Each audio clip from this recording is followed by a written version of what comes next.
Hello everyone. In this video, I'm going to show you how to borrow money on Venmo. Let's get started.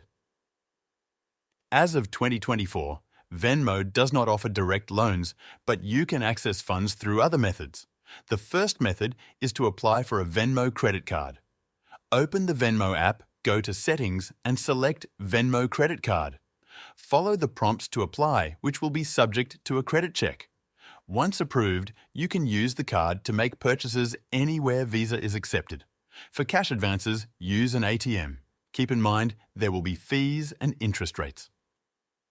The second method is peer-to-peer loans. To request money, open Venmo and tap Pay or Request. Enter your friend's username, the amount and a note, then tap Request. To repay the borrowed amount, use the Pay or Request feature as well. These are the two methods to borrow money on Venmo. If this video helped you out, feel free to buy me a coffee using the link in the description. This will support the channel so I can keep making more videos like this.